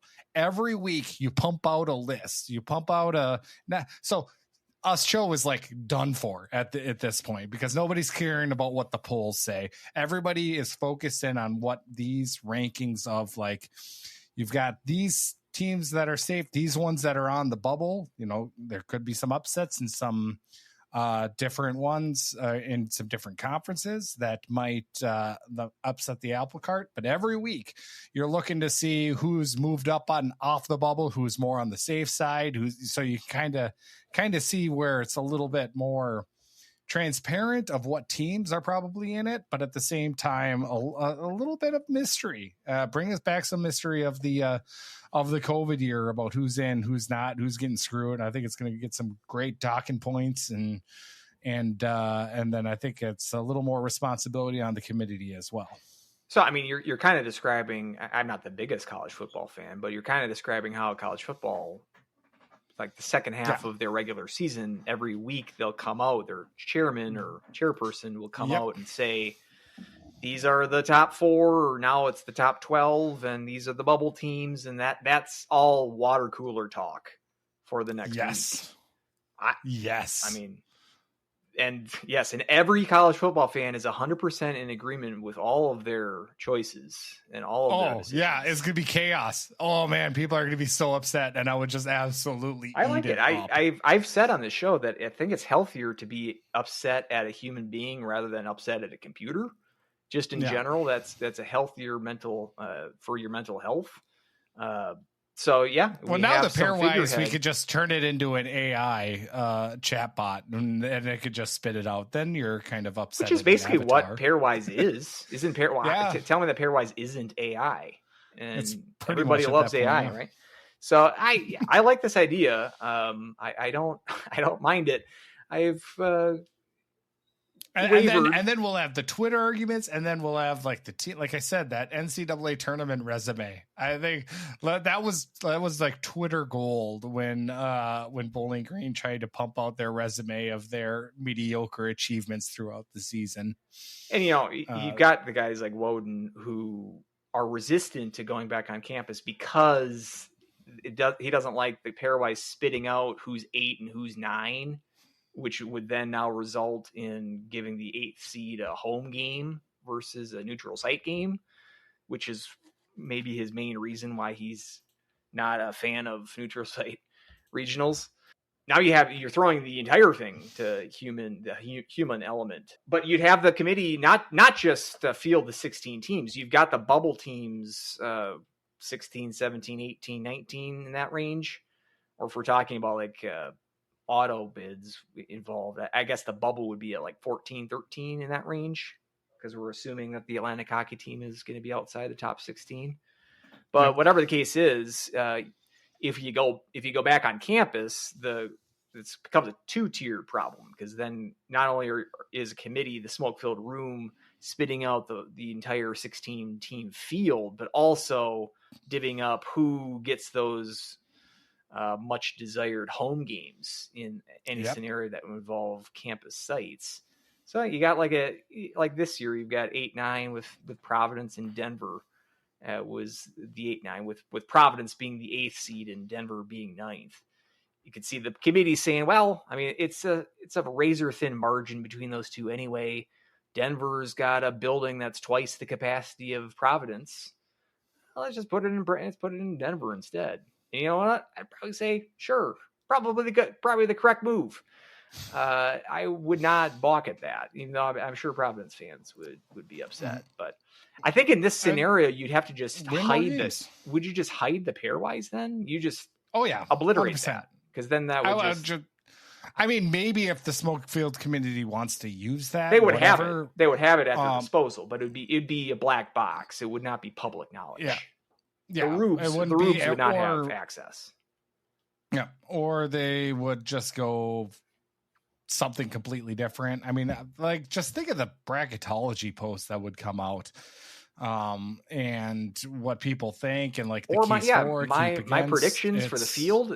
You could throw. I would not be nailing the field, I'm sure, 3 years in a row if I didn't have the pairwise to guide me along.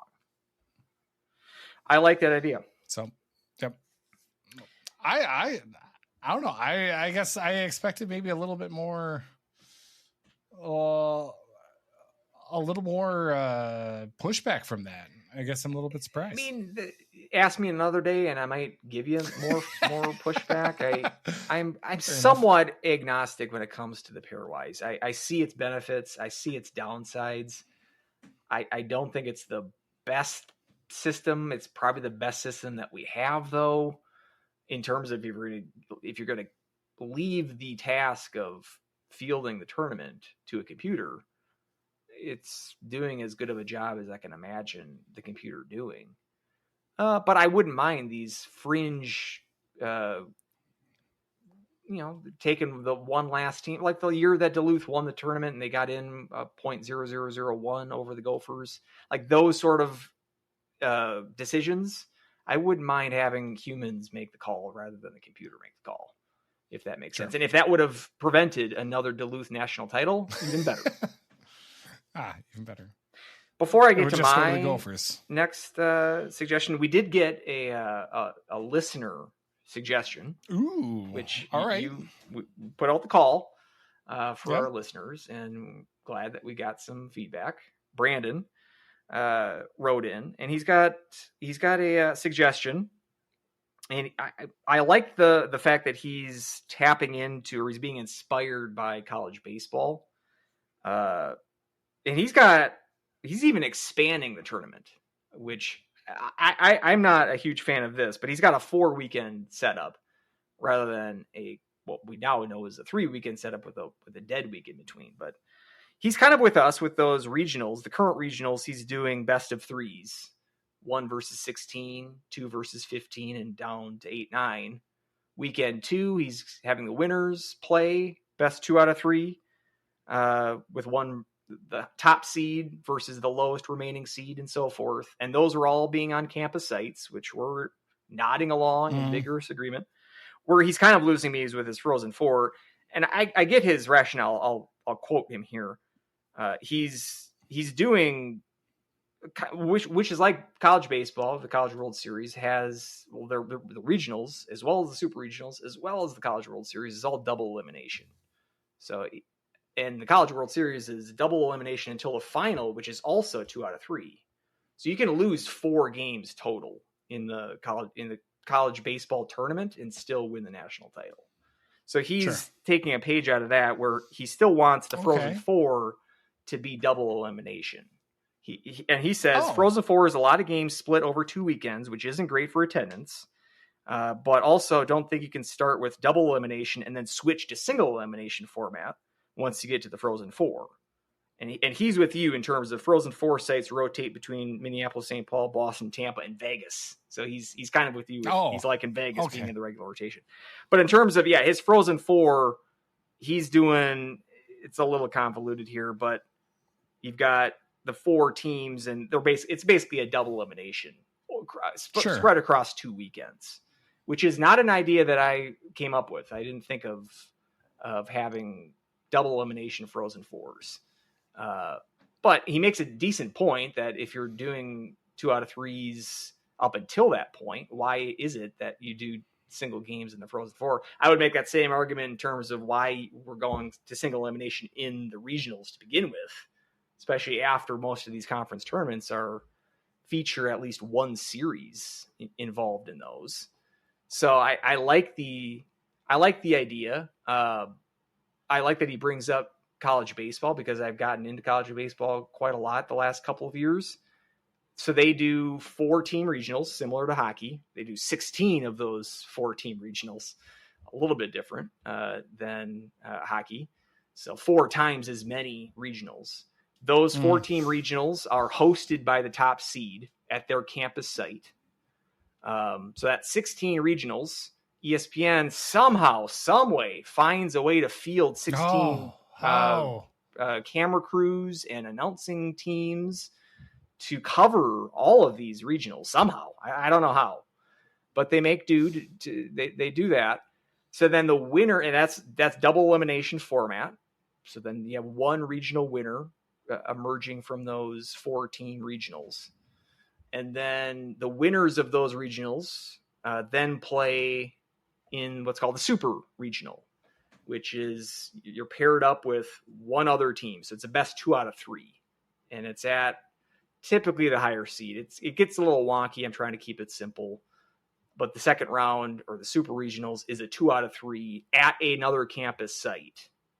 The winners of those super regionals, the 8 winners of those super regionals, then make the College World Series, which has been in Omaha for 50 plus years.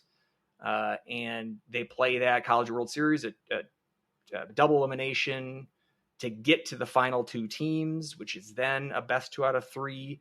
The College World Series takes about 10 days total. So it's 2 weekends involved in Omaha. Great event. The one thing that college hockey could definitely take a page from, or at least ESPN perhaps, or whoever covers this TV-wise, the regional weekend, which is those 4-team regions, it's over 100 games total across one weekend.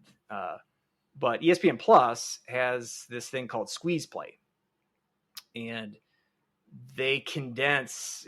It's commercial free. There's no commercials, and usually you have 4 games split screen across the screen. Sometimes there's like 6 games. And depending on which games are going into commercial, sometimes there'll just be 2 games. Sometimes there'll be 3. Super regionals, obviously, there's less games going on. So there's not a ton of games. There's not maybe 4 games going on concurrently.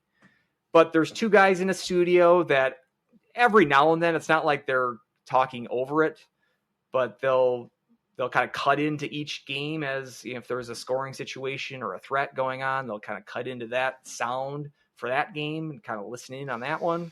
But they'll still have all these games going on at the same time, occasional commentary from the studio dudes. You can watch, this year I watched that from 10 a.m. till midnight, like 2 or 3 days in a row. It was great. Great production value, and it's something that's pretty easy to put. From ESPN's perspective, it can't be a ton of cost involved. You basically just got 2 guys and maybe one guy, a couple of guys in the booth circling through games going on in the background.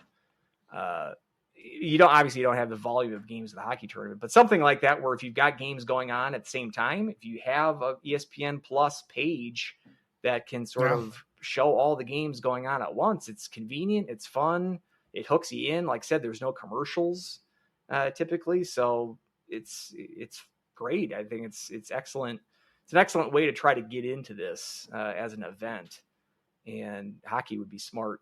Hockey could do that like during the regular season. ESPN Plus could, with all like the Hockey East and ECAC games that they already play. They could do something. They could even do that without any star man or something in the booth. They could just do that from one guy in the studio putting that on. I think it's a great idea. But so it's an event. The college baseball tournament is an event that I've really gotten into the last couple of years. I've even attended one of these regionals that Arizona hosted last year. It's fun, and it's something that, again, it's different because you just got so many more games and so many more teams. The sport of baseball is different than hockey. You just can't have 2 out of 3s all the time that you can in baseball. But it's definitely a tournament, and I think if the hockey tournament is trying to emulate basketball in terms of that's why they want to go with a neutral site format, that's not the sport that they should be trying to ape. The sport that they should try to be copying is baseball, and they use a campus site format until they get to a neutral site final tournament. In their case, the World Series, in college hockey's case, the Frozen Four. I think that's something that hockey would be smart to emulate. I like the idea of the Frozen Four having kind of a double elimination feel to it. And like you get, knocked down to the losers bracket and kind of, it would create a real unique story about losing in the first and then, coming back. And I think that would be a way to have a little bit more of legitimate champions, and a little bit less of the flukiness aspect of it, that, if you have a bad game, you can still bounce back and kind of make a run for it. Especially if, the previous games were 2 out of 3 series. I think there's something to that. I like that idea. Again, we never really touched the Frozen Four, but if that's on the table, you could just instead of just thinking about the Frozen Four, you could think about it being 2 weekends and just having 2 out of 3 series, basically. Maybe the Frozen Four equivalent would just be the final. Like you have the 2 teams and they have a best 2 out of 3. I still don't think that would work because you've got a possible third game. It's not like you're guaranteed a third game. Then what do? Do you have your hotel for Friday and Saturday? But then what if they play on Sunday? I think there was too much of a unknown there. Again, they make this work in Omaha for the baseball tournament. Like this year, it was just a 2-game final. Didn't go to a third game. So other sports have figured that part out. But from our perspective, we never really considered touching the Frozen Four, but I like the idea of considering that. And he makes up a good point in terms of if you're using one format in your regionals, shouldn't you at least try to maintain that format for your final round? Hockey currently doesn't do that because the regionals are single games and Frozen Four is as well. But we're fans of series in the regionals, and we'd like to bring that back. So it's a good suggestion. Appreciate it.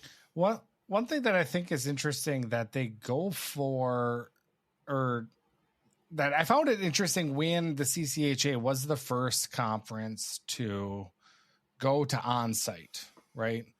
Was it them or was it Big Ten? It was one of the two. I thought it was the CCHA first. I think you're right. And then the Big Ten happened afterwards. But that they had, I believe, best of three up until the championship game where it was just a one-off. And I remember having the discussion that, if you're having best of three, just have it best of three all the way through. I mean, worst case scenario, that's more gate revenue.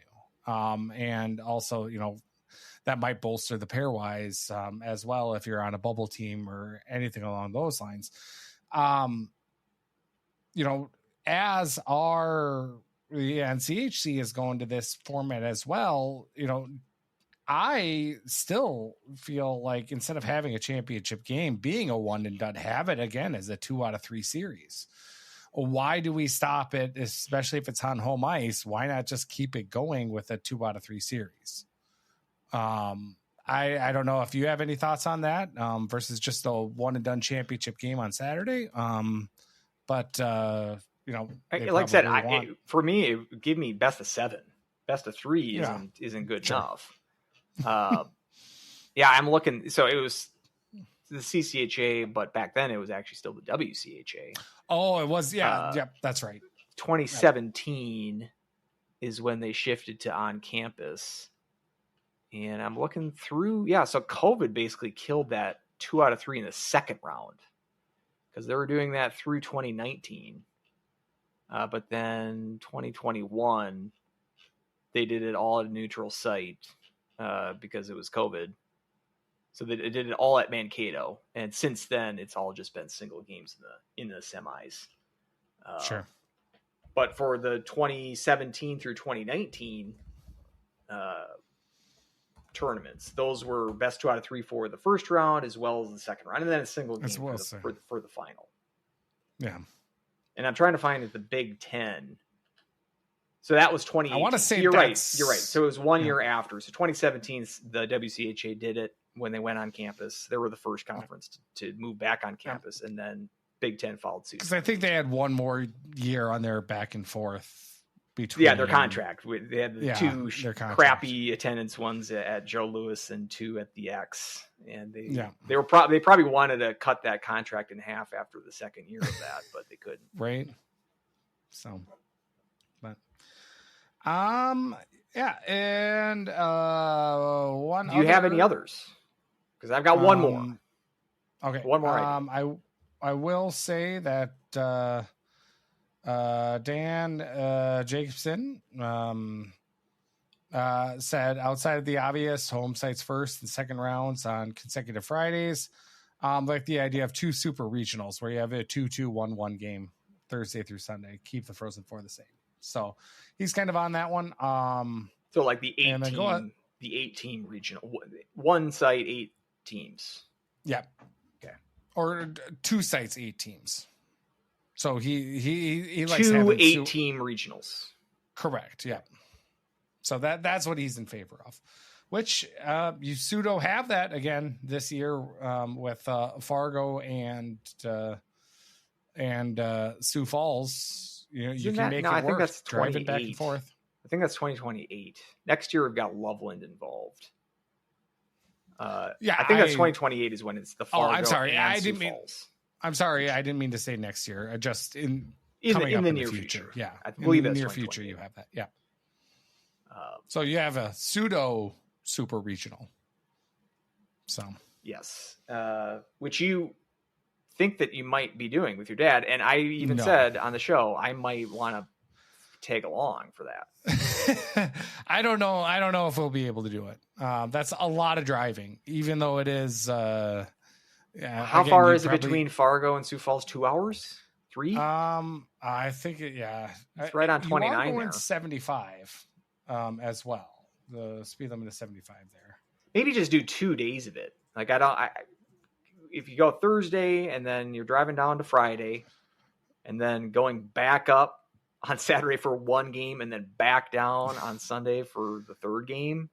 It's 3.5 hours.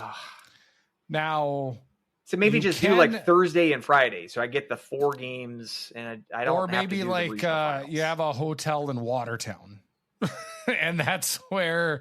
So that's like, I don't know if that's halfway between, but it's a little more of a manageable drive to go. I think that's splitting the baby. Like what that means, we're getting drunk in Watertown instead of right by the hotel.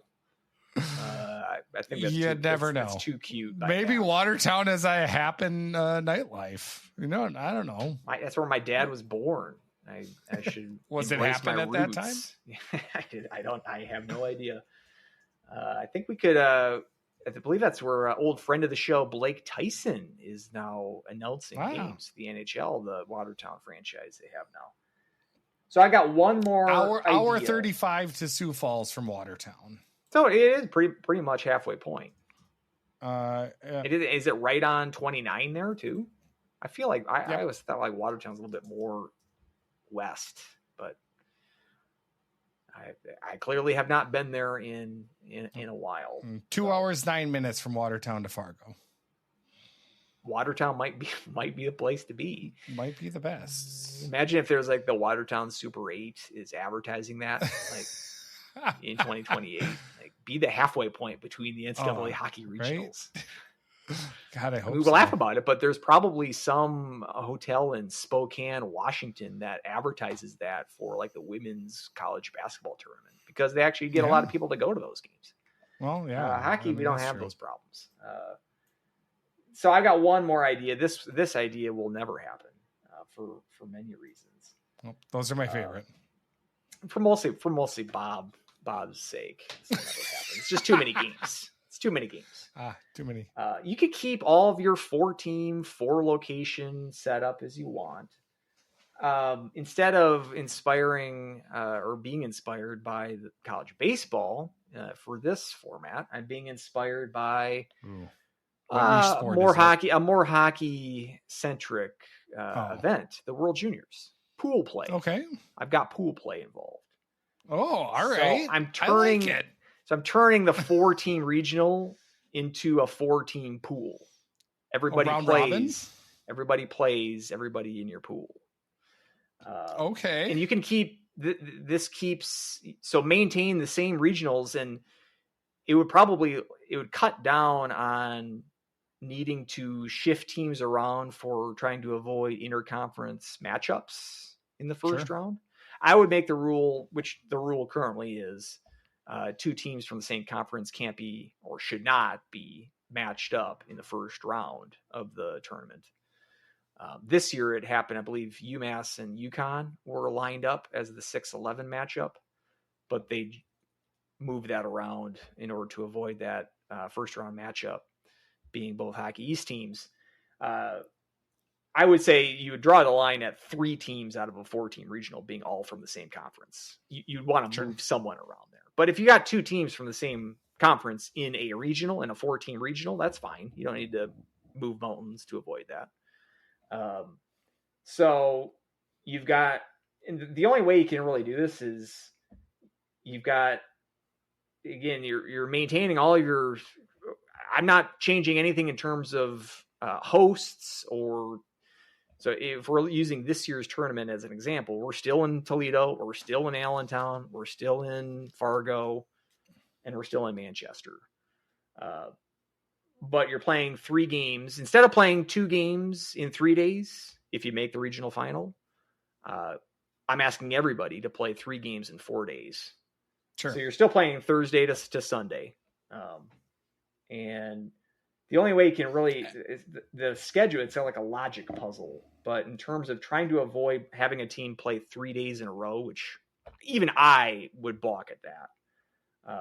To have someone play a maximum of 2 games in a row, Sure. you've got to have it where you play in each regional. You've got to play 2 games on Friday in a regional. Everybody plays 2 games on a Friday, and then one regional plays 2 games on the second day. Okay, how am I going to say this? Total in the regional, 8 total games on Friday or on Thursday, 4 total games on Friday, 4 total games on Saturday, 8 total games on Sunday. That's how you get all of your games played, which is a weird schedule. But that's the only way that you can move the teams around without. It's like those problems where you're like, I've got a horse and a dog and a chicken, and we've all got to cross the river in one at a time. It's kind of like that. But that would ensure that no one is playing 3 games in a row. And you're playing 3 games in 4 days. The top 2 teams advance. So you're only playing 3 games. I don't know if that's enough to qualify for just having the top team play. If you want to do it that way and just field your Frozen 4 based on that, go ahead. But I would just add a second round here, a super regional, if you will. Have your top 2 teams advance in the pool play to a super regional where the top team in that regional hosts the number 2 team. Now, the wrinkle there is the top team in the pool play might not necessarily be the number 1 seed that went into that regional. So let's use the Fargo regional, for example. You had Western Michigan as the 1 seed, Minnesota as the 2, UMass as the 3, and Mankato as the 4. Well, in this pool play, as it all played out, it could have been UMass being number 1 and Western was number 2. And that means Western goes to UMass for the next weekend for the super regional. And they have to win a 2 out of 3 series at UMass because of how it played out at the pool play. At the pool play. Interesting. And notice how I'm using this example that Minnesota did not make the super regional in this format. That was not planned, but I like it. Mankato crapped out too. It's funny that I had that in my scenario. I've even got tiebreakers. Tiebreakers for your top 2 teams. Head-to-head would be the number 1 tiebreaker. The second tiebreaker would be regulation goal differential. And then if you got to go to a third tiebreaker, it'd be the top seed going into the regional. So that would be the third tiebreaker. You'd still go into overtime / shootout, but there would be less points. Like it'd be 3 points for a regulation win. That's what I was going to say. You would have some sort of aspect of ties or like shootouts. This also ensures that you're not playing a 4 overtime game. There would be a 5-minute overtime session. You can make it 3-on-3, even though I hate it. But how the World Juniors does it? No. How does the World Juniors do it in the pool play? Do they play a 5-minute overtime and then a shootout? I would just maintain whatever the World Juniors does, because that's what I'm sort of mocking in this format. I like it. And again, I want to think about pool play. Yeah. But again, the coaches aren't going to like it because it's too many games. It's too many games. But I like the fact that it's not. I like the idea of playing more games from a fan standpoint, going to something where I'm guaranteed in this format. I'm guaranteed many more games than what the current regional format is. 3 games total. You're now playing. How many games would this be total for a 4-team regional with each team playing each other? 1, 2, 6. You're playing 6 games total. So you're playing double the amount of games in the same time period. You're still maintaining your 1 off day for Motzko's sake, even though you are playing a back-to-back, and you're playing 3 out of 4 games. You're still maintaining we've got just 4 regionals. You don't have to worry about Woden not being able to field CHN writers at too many campus site regionals. So logistically, it would be the same exact setup as what you're doing now. It's just you're playing more games. So again, I don't anticipate this being something that coaches are going to lap up with the spoon. But from a fan standpoint, I like the World Juniors. I like the idea of pool play. And I like the idea of college teams playing in this format. So that's that's certainly the zaniest idea I have, because I certainly don't think this is going to ever be a chance of happening. But and won't we? Guy could won't we have to think of poor ESPN at this time? Like all of the crews and all of the homework they would have to do about getting the same amount of crews. It's still 4 regionals. They've just got they get paid for more games. So I'm sure the announcers they'll be busier, but they'd probably get a bigger paycheck as well for doing more work. You'd assume, but I'm not sure. Clay Matvick and I are not as tight as we once were. Maybe I should float the idea to him to see if he would be willing to take on a 6-game weekend rather than a 3-game weekend. I really hate the whole using, as a crutch, trying to use ESPN as I don't know. Like, are we trying to actually convince ourselves that the product ESPN puts out right now is actually decent? And it's every time it's so infuriating to watch between, and not even talking about just the play-by-play, but even the coaches, like the intermission reports or any of that. It's just it's just so tough to listen to. I meant to say asinine, so don't be upset that I said ass. Of all the problems with the regionals, this is way far down the list. From the hardcore fan standpoint that we're talking about, yes, we are. People like us are not going to be fans of ESPN's coverage of these games. But I feel like put yourself in the shoes of like Woden is always like, well, we got to cater to ESPN when it comes to that, and it's like the product they put out is crappy anyway. It's not great, but I mean, I'm trying to think of me being a new fan. I would call myself a new fan of the NCAA baseball tournament. I'm sure that if I watched college baseball for 20 years, that I probably would have a stronger opinion on some of these announcers, that Greg Swindell and Ben McDonald. I'd probably have similar thoughts about, or at least well-formed opinions about them, the same way that I do about Starman, for instance. But as a casual college baseball fan, I look at it and all I do is, it sounds like they're into it. That's good enough for me. It's, as a casual fan, I'm okay with their sort of casual coverage, or coverage that is geared towards more of the casual fan rather than the hardcore fan. I can definitely see the opposite side of it from our perspective, that yes, Andrew Raycroft doesn't appear to follow college hockey like a fly, so to speak, but I'm willing to sacrifice. At least the game is on ESPN. I'll say that, even if it is ESPN Plus, like those early '90s Detroit regionals, those were not on those were not on television at all. So the fact that these are broadcast and that are easily attainable, at least for someone that has an ESPN subscription, that should be a must for any of these potential formats that we're talking about. Having them broadcast on a streaming package that's easily available. I mean, there was years not too long ago that it would do the ESPN 3, which no one knew what channel that was, even if you had the ESPN package. I mean, ESPN News and ESPNU, it's like, do I have this channel?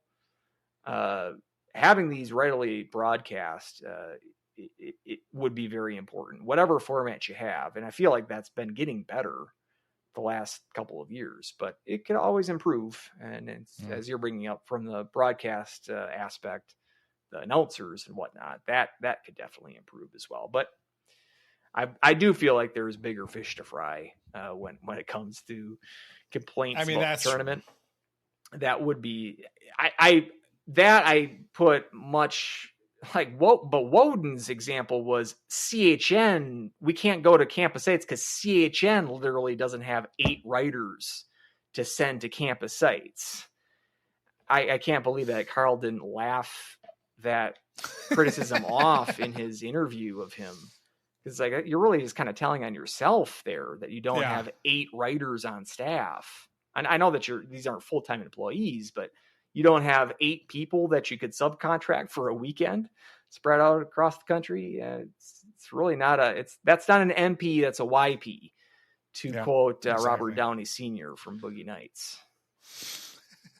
Yeah. Any other closing thoughts, or is that about doer? I think, Did we say that we were gonna maybe get this one in under an hour? Yeah, I think so. But maybe we'll have to continue this one. This is another one. We'll have another special episode to finish up the second half of our conversation about how we fix regionals. No, I think this was a good conversation. No, this was a good discussion. Just a couple ideas, a couple of zany ones, but they'll never happen. They will not listen to us at all. But still fun.